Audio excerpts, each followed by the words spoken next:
ambayo itafanyika kwa miezi miwili kwa wale ambao wamepatiwa zile fedha. Pili, kuna ile tunaita OJE, on the job experience, ambayo itachukua vijana 90,000 watakuwa wakilipwa kila mwisho wa mwezi shilingi 6,000, na wale tayari wamejisajili katika mpango huu ama mradi huu ni vijana 880. Na jambo la tatu, na ile tunaitwa recognition of prior learning kupitia NITA katika Wizara ya Leba, ambao tutakuwa na wale ambao ni watu wa jua kali ili wapatiwe vyeti vyao ili waweze kuwa na stakabadhi za kuonyesha kwamba wana taaluma na ujuzi wa kutosha kuweza kufanya zile kazi.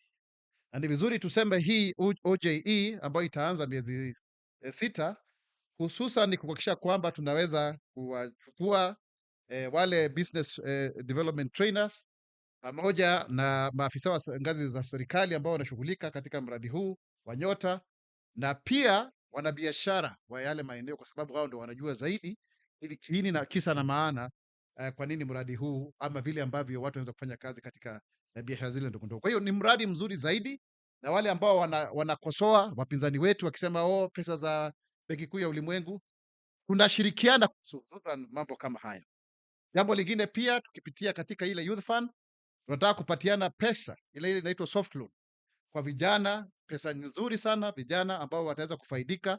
Kwa hiyo tunaangazia zaidi mambo makubwa, na pia baada ya hapo tunaangalia wale single mothers 600,000 tuweze kuwa train ili waweze kuwa wanaweza kufanya biashara ya kupitia AGPO. Hilo sio jambo ambalo limeweza kutendeka tena katika historia ya jamhuri hii yetu ya Kenya, kwamba akina mama ambao hawana mabwana zao single mothers wanaweza kufanyiwa mpango na serikali ili kuweza kujiingiza katika zabuni za serikali, na hilo jambo ambalo tunalisifia sana. Jambo lingine ambalo tungependa pia kuangazia zaidi ni katika sekta ya barabara. Tayari tumeweza kupatiana fedha wale ambao tayari tulikuwa na zile pending bills shilingi bilioni 255, na zikiwemo nyingi katika sekta ya barabara na miundo msingi, ndiposa waweze kufanya biashara, kwa sababu watu wanasema kwamba serikali imewekea watu fedha. Hilo ni jambo ambalo tunalishughulikia sana, na ni vizuri tuseme kwamba hivi karibuni hii barabara ya Mau Summit Rironi itaanza kujengwa. Kuna wanakandarasi 12 ambao wataanza kufanya ile kazi, ndio huo mradi uweze kusonga kwa kasi mno sana. Hata wakati tunaangalia ile ruwaza yetu ya Singapore, ambapo tunanuia kujenga mabarabara kilomita 28,000 na kufanya ile dual kama vile Thika Road ilivyo kilomita 2,500 2500, na pia mpango wetu wote wa LAPSSET ambao utasaidia kutusaidia sana zaidi ya kaunti 11 ambazo zinahusika. Hilo ni jambo ambalo tunaliangazia zaidi katika mradi wote wa ujenzi wa barabara, kwa sababu ulikuwa umekwama kabla ya sisi wenyewe kuingia. Na ni vizuri kusema kwamba uchumi wetu unaendelea kukua kwa 5% kwa 100, na hilo ni jambo ambalo ni la maajabu sana. Ukiangalia katika chumi zingine, hilo jambo haliwezi kuwa kwamba linasonga mbele. Mambo ya mbolea gushi pia tunaangazia sisi kama serikali kuhakikisha kwamba wakulima wetu wanapata pembejeo ambazo zinazofaa. Kisa na maana ni kuhakikisha kwamba tunapata huduma nzuri na chakula cha kutosha, nafaka ya kutosha. Najua kumekuwa na kiangazi, lakini ndugu zangu, ningependa kuambia Wakenya wenzangu, tayari tumesha kupatiana chakula kwa zile kaunti 12 ambazo zimeathirika, na hususan zile ambazo zimeathirika kaunti 4 zaidi, na pia hata lishe kwa wanyama na maji. Sasa hivi tu tumekuwa na mazungumzo na katibu mkuu wa idara ile ya ASOS, na tumeweza kuzungumzia mambo kama kuna ripoti ambao ni NDMA ambao tutaweza kuwa tukijumuisha katika press statement yetu baada ya kumaliza mahojiano haya na waandishi wa habari. Pia ni vizuri kusema kwamba tunaangazia sana hususan masuala ambayo Mheshimiwa Rais William Ruto amezungumzia akiwa kule Umoja wa Afrika AU, na akasisitizia sana mwanzo, lazima Afrika iweze kuwa na viti vya kudumu katika ile baraza la usalama la Umoja wa Mataifa, kwa sababu haitakuwa kwamba na hata katibu mkuu wa Umoja wa Mataifa Guterres akasema kwamba tumesonga mbele, ni miaka zaidi ya 80 tangu kuwe na vile vitu vya kudumu. Kwa hiyo ni muhimu sana bara la Afrika liweze kuwa na viti ambavyo vitakuwa vinashughulikia, na rais mwenyewe alipatiana ripoti yake nzuri sana, kwa sababu yeye ndiye shujaa, yeye ndiye champion wa mageuzi katika Umoja wa Afrika. Na kwa hiyo sisi wenyewe kama Kenya tunajivunia sana wakati tunamuona kwamba anaongoza bara la Afrika kulitetea hata katika masuala ya tabia nchi, hata masuala yote. Nafikiri hata tumemwona akiwa na mkubwa wa UNFPA, masuala ya kina mama na kadhalika, ndiposa Kenya iweze kusonga mbele kwa pamoja na katika njia ambayo inafaa, njia ambayo ni njia ambayo itatusaidia sisi wenyewe kama Wakenya kwa sana katika na kuwaondoa, kwa sababu ukiangalia ruwaza ya kitaifa tunanuia kuhakikisha kwamba watu zaidi ya milioni 10 wamejiondoa ama kujinasua kutokana na ufukara na umaskini. Kwa hiyo hayo ni mambo ambayo tunaangazia zaidi, na tutaendelea kuona kwamba sasa hivi wakati kuna kiangazi hiki tayari tunashukuru kwa sababu tunaona sasa kuna vile ambavyo mwezi wa Machi, Aprili na Mei, mwezi wa 3, wa 4, wa 5 kumeanza kuwa na dalili ya mvua, kwa sababu hiyo itakuwa ni afueni kwa sababu ya vile ambavyo kumekuwa na ukame ambao umetuadhuru sana sisi kama Wakenya. Na tunasema kwamba kwa wale ambao tayari pengine wangependa kucheza siasa na ukame, wakome kabisa, kwa sababu hilo sio jambo ambalo ni nzuri zaidi. Na nikirejelea mambo ya wamama na hata na kadhalika, tumeona watu wengine, na tunataka kukashfu kama serikali tabia mbaya ya yule mtu tuliyemwona, yule Mrusi akisumbua mama wetu hapa. Hilo sio jambo ambalo ni nzuri hata kidogo, lakini tujipende sisi, tujipende kama Waafrika. Usione tu ngozi nyeupe unafikiri kwamba wewe umeenda kutajiriki. Hiyo ni aibu kubwa sana. Nasema hivi kama msemaji wa serikali na Muthongo wa Ruiru, uache haya maneno ya kuwa kwamba tukiona tu ngozi nyeupe hivi tunakimbia huku. Tujienzi kama Waafrika, tuenzi ndoa zetu, tuenzi vile ambavyo tunaishi kwa pamoja, ili tusiwe kwamba tunajidharau sisi wenyewe eti kwamba tunaweza kutumiwa kiholela holela. Nafikiri ni jambo ambalo pia tuseme kwamba maadili yetu nafikiri yamerudi chini kidogo. Tujiangazie sisi wenyewe, maadili yetu yamerudi chini kidogo, na tuweze kuwa watu ambao wana tabia nzuri. Ukiangalia katika mitandao ya kijamii, ni kweli kusema kwamba afya ya maadili yetu imezorota sana. Tunakuwa kwamba hatuna heshima kwa sisi wenyewe, na ndipo sasa unaona kila wakati kuna mambo kama hayo yanajihusisha. Tunawafundisha nini watoto wetu? Ndivyo tunaweza kufanya miundombinu, tunaweza kufanya miundo msingi, tunaweza kufanya mambo makubwa, lakini hii nchi yetu itaendelezwa kwa hulka na heba njema na tabia njema nzuri. Haitaendelea kwa sababu ya miundo msingi tu, miundo mbinu, la hasha. Kwa sababu ile hardware ni sawa, ndio hii, lakini software iko namna gani? Hilo ni jambo ambalo limefedhehesha na kudhalilisha Waafrika. Mtu tu yoyote tu kutoka kule, hata hatujui ni namna gani, awe mgonjwa asiwe mgonjwa, halafu sisi wenyewe tunajionyesha vile. Na tuangazie masuala kama, tuangalie hususan masuala kama hayo na tusonge mbele.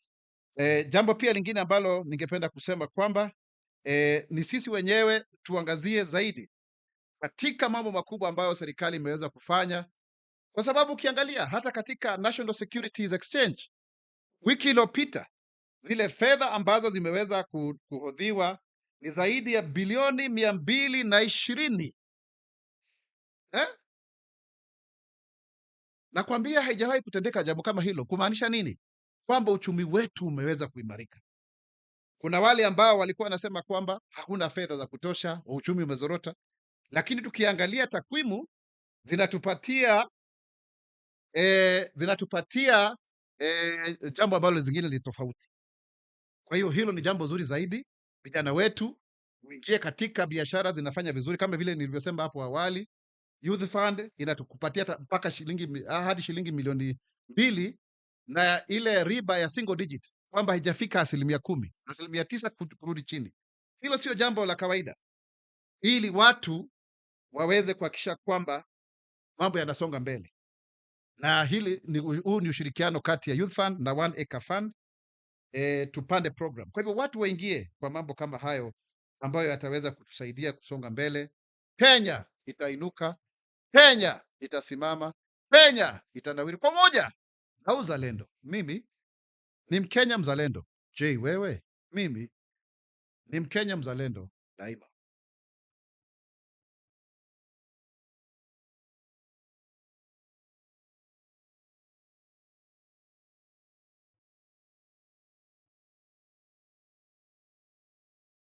In a significant push for youth empowerment and economic inclusion, the government led by President William Ruto has wrapped up the national distribution of grants under the Nyota National Youth Opportunities Towards Advancement Program Business Startup Capital Component.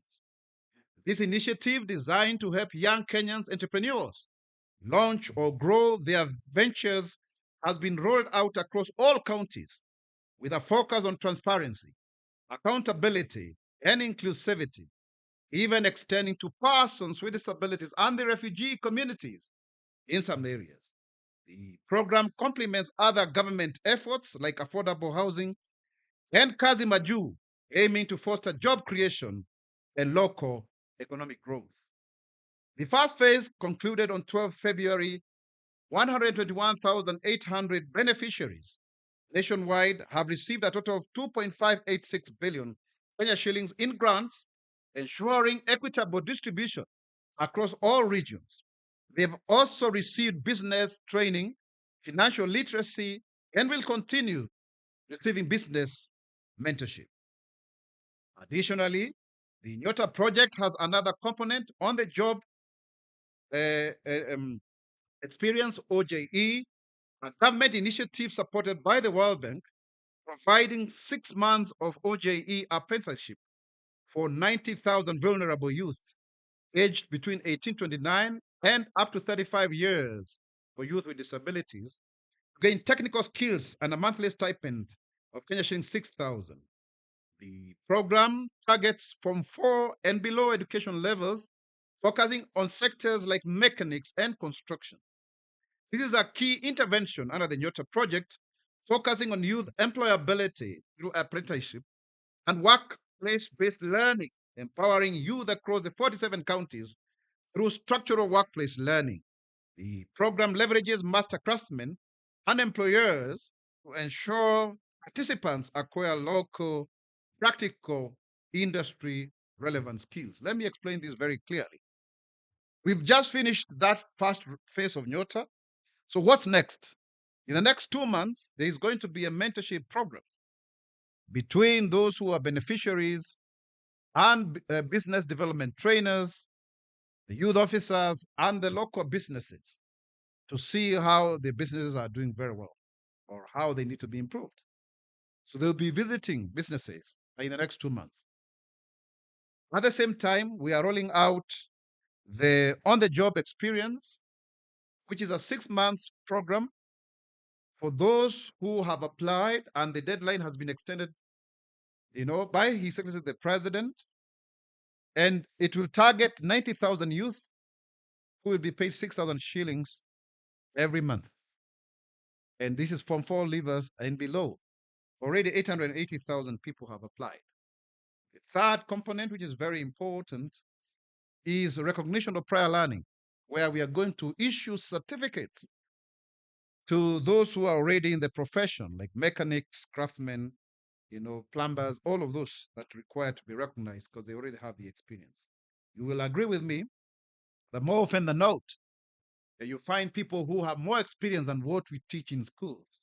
And they're even the ones who train our young graduates upon, going into the job market. So the Nyota program continues. And of course, we'll be making further announcements as government about the second phase 2 of the business support. We've seen a lot of interest from those who are beneficiaries. The president is indefatigable. He's traversed this country in a very commendable manner. And that is why we really want to support him so that our people People who previously was not able to connect with him are now able to connect with the government and to see that there is an opportunity for them going forward. It is also important to state very clearly that when it comes to issues to do with the cash transfer program that has been given out to various groups, our senior citizens, and all of that, that now we have new components that are extremely important when it comes to showing that we are not leaving anyone behind. And let me elucidate that in a minute. To begin with, we have a clear presidential directive that has instructed the Ministry of Labor and Social Protection to ensure that there is recognition of the compounded vulnerabilities faced by women, youth, and persons with disabilities, elders, and children within minority communities. There is therefore a shift by the government to provide universal birth registration, youth leadership programs, disability inclusive infrastructure, targeted social protection, and strengthened measures to prevent and respond to gender based violence. Some of the action points taken is number one, that the State Department for Social Protection and Senior Citizen Affairs has developed a roadmap for the enrollment of the minority and marginalized communities into cash transfer programs. Further to it, there is also a liaison with the National Treasury to provide required additional funding. Remember very well, there is a directive to create a 500 million cash transfer program for those who are marginalized in the sector. This is on course. And also those with severe disabilities that are receiving grants, they have risen from 46,000 to 63,938. And orphans and vulnerable people, children, are now 438,804. Please take note of those numbers. Overseas, 438,804. What about our senior citizens? The current figure for older persons is 1,213,214. 1,213,214. The government will closely work with minorities and other groups to ensure that that which we are doing is very important. When it comes to issues of inclusive infrastructure, the government, together with its state agency, the National Council for Persons with Disabilities, is working also together with the National Construction Authority to implement the Building Code 2024. This was revised much later compared to what has been there before, because we had a moribund, archaic building code, but until 2024, now we have one. And also to implement the Persons with Disabilities Act of 2025 that was assented to by the president. And it will also ensure that all public buildings are accessible to persons with disabilities. Already, the government is also working on the Older Persons Bill 2025 to ensure that there are provisions for care and protection for older persons in line with Article 57 of the Constitution, Chapter 4, the Bill of Rights. In addition, we are very critical in ensuring that the national assessment of older persons and the aging will inform the development of evidence-based policies that will support our programming and interventions going forward. Further to it, and this is really new, I think you need to capture this very well, that there are already plans underway to train 600,000 mothers, including sole caregivers, to access to government procurement opportunities, or popularly known as AGPO, so that they are also able to participate in business. And already you can see the issue of gender-based violence has been addressed because of the report that was already handed over, just recently by the task force that was put in place by His Excellency the President. Now, when it comes to further to other matters, let me focus on agriculture. It's very important because it's the backbone of our economy. And sometimes maybe you need to ask why agriculture is the backbone of our economy. and that is why it is one of the 5 pillars of the Better Plan. Agriculture accounts for 25% of our GDP, and it accounts for, more than 56% it actually, people spend their income up to 56% on food alone. So it's very, very important that we focus on agriculture as a nation, but not just, agriculture for the sake of it, but also the fact that it is also a value addition. And so, therefore, we have the drought situation affecting parts of the country. And as you may be aware, the cabinet authorized the release of 4.1 billion, that is 2 billion every 2 weeks. And the counties that are on high alarm are only four: Mandera, Wajir, Kwale, and Kilifi. And the other 12 counties are actually on the alert stage. However, as earlier forecasted by the Kenya Meteorological Department, most of parts of the country received rainfall actually last night. This development is encouraging news, particularly for our farmers, and is expected to ease drought conditions in several affected areas. Sunny intervals are expected over most parts of the country this week. However, rainfall is expected to continue over parts of the highlands east and west of Rift Valley and the southeastern lowlands. Strong southeasterly winds above 25 knots are expected in Turkana and Marsabit counties. This is very good news. The government continues to demonstrate preparedness and steady progress in the implementation of the Long Range 2026 programs. As of Friday, 13th February 2026, a total of 6,383,512 farmers had been successfully onboarded onto the farmers database following the national registration exercise, ensuring broad-based access to subsidized farm inputs. To guarantee timely availability of fertilizer, 1.938 million bags are currently in stock at the National Cereals and Produce Board stores nationwide. Cumulatively, 2.133 million total bags have been dispatched, with 1.937 million bags already redeemed by farmers. And this reflects the program's efficiency and the growing uptake of farmers, across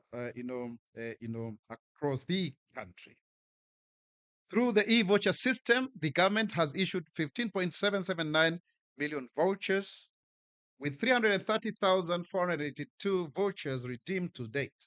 So far, 194,002 farmers have benefited directly from fertilizer redemption across 161 depots in 45 counties. The cumulative value transacted under the program stands at whopping 4.841 billion. These figures underscore the scale, transparency, and operational momentum of the program. The government has officially launched the Agripreneur Extension Program in West Pokot County, marking a significant milestone in the modernization of agricultural extension services and the acceleration of sector transformation. The program builds on the success of the National Farmer Registration Exercise, which has registered 7.2 million geotagged farmers on the digital platform. This digital infrastructure strengthens precision in targeting government interventions, enhances transparency and accountability, and fosters stronger linkages between farmers, input suppliers, produce markets, and financial institutions. Nationally, 9,450 youthful agripreneurs across 46 counties have been engaged to strengthen last mile extension delivery, ensuring farmers receive timely advisory services, digital support, and improved access to market information. Under the Food Systems Resilience Project, 1,925 agripreneurs are currently undergoing structured incubation and mentorship supported by a digitally enabled agripreneur program management system that enhances performance tracking and impact measurement. The Agripreneur Extension Program is anchored in the bottom-up economic transformation agenda and the Agricultural Sector Transformation and Growth Strategy 2019-2029, both of which prioritize enhanced food security, reduced agricultural imports, increased exports, and improved farmer incomes through productivity, growth, and data-driven decision making.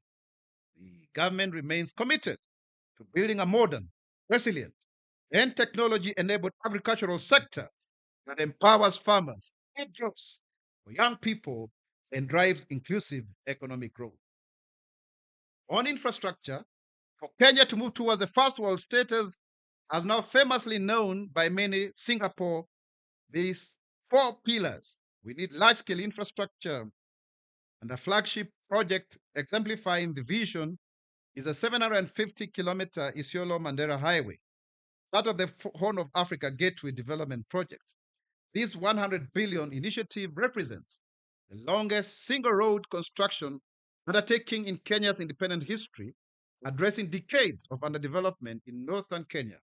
The Kulamawe Modogashi section, recently inspected by the president alongside the deputy president, Professor Kithure Kindiki, has achieved approximately 45% completion.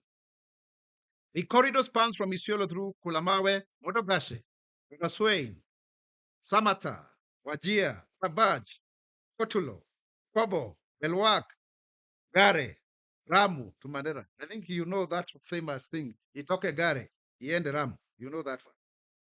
And is being upgraded from gravel to bitumen. It will enhance mobility, boost trade, and foster socio-economic opportunities in Isiolo, Wajir, and Mandera counties, because no county is inferior to another, correcting historical injustices and integrating northern Kenya into the national economy. The Rironi Mau Summit Road is on track also for completion by mid-2027, so that the Christmas jams will be a thing of the past, and the stretch between Rironi and Naivasha will be accessible to motorists by August this year, following the approval of 12 contractors who will start the work in March 2026. This is part of efforts to decongest vital transport arteries. Beyond this landmark project, the administration is accelerating a broader road connectivity through ongoing investments, including the dualing of 2,500 kilometers of roads and the construction of 28,000 new kilometers.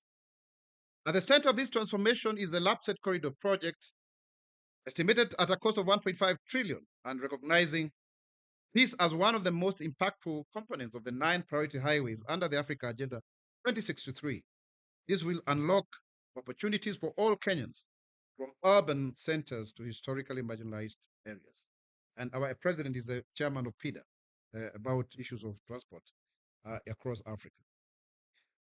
On issues to do with trade, as we have said earlier on, that just this week alone, the NSC has traded over 220 billion, Kenya shillings. And so therefore, the economy is robust, growing. If you look at the outlook of what was passed by cabinet, we are supposed to grow as a nation, a 4.7 trillion budget, over 5% economic growth. Kenya remains to be the number one destination for all, startup capital and investment. Our private sector has grown from a -2 to 3. We are doing extremely well when it comes to the economy. And now that we are releasing over 255 billion of verified pending bills, there will be money circulating in the economy. And our, foreign reserves is at 2.3 billion US dollars, an all-time high. We recommend 4 months, but actually at 5.3. And the government, led by His Excellency President Dr. William Samoei Ruto, is very keen to ensure that our youth get up to 2 million shillings, 2 million shillings at less than 10% interest, single digit, so that they can get these soft loans, complement, that acceleration. So you have money you can get from Hustler Fund, you can get money from Nyota, and now you can even get money from the Youth Fund, which also is giving out money to those who are going to seek jobs abroad, and then they pay upon getting the jobs. So you can see the deliberate effort to ensure that our young people are integrated into the economy. And so therefore the government reaffirms its unwavering commitment to advancing intra-African trade and economic integration as key drivers of the continental prosperity and self-reliance through Africa Free Continental Trade Area, which we like to call AFCOFTA. And you even saw His Excellency the President, meeting various presidents in Africa, like Hakainde Hichilema of Zambia, to see how is it that we can work, because they have a bumper harvest there. How do we work together with them? How do they also get what we have? That kind of thing, because Africans must trade with Africans. That's the only way this Africa is going to stand up. We must be pragmatic. That is why we are calling for Afro-pragmatism. It's not a question of just mimicking and romanticizing with Pan-Africanism. We've got to take the best from whoever is offering what within the global ecosystem. That way, that is why our foreign policy has always been that we are looking forward, not west or east, but forward. So Africa will rise when it's able to integrate its 1.5 billion people together. And because we are in a knowledge economy, we are able now to spark economic development based on what we know about ourselves, espousing the spirit of Ubuntu, because we say, I am because we are not purely an individual contractual society. Sometimes superimposes some legal codes that are an antithesis to our very own progress. I hope you are getting what I'm trying to say. As Kenya participates in the 39th Ordinary Session of the African Union Assembly of the Heads of States in Addis Ababa, that has just concluded, the country remains focused on harnessing trade opportunities to promote sustainable growth, job creation, and regional stability. Looking ahead, Kenya will host the East African Business and Investment Summit on February 24th and 25th at the Safari Park Hotel in Nairobi, bringing together policymakers and business leaders to strengthen regional trade ties and advance the East African economic agenda. These efforts build on Kenya's 2026 diplomatic brief, which prioritizes economic diplomacy, diaspora engagement, and strategic global partnerships, position Kenya as a premier trade and investment hub on the continent. The government encourages Kenyan businesses, exporters, and investors to take full advantages of these platforms to expand markets and unlock new growth opportunities through sustained collaboration and regional solidarity. Kenya remains firmly positioned to advance Agenda 2063 vision of a united and prosperous Africa. Kenya itainuka, Kenya itasimama, Kenya itanawiri kwa umoja na uzalendo. Mimi ni Kenya mzalendo. Hey, wewe, mimi ni Mkenya mzalendo daima. Asanteni.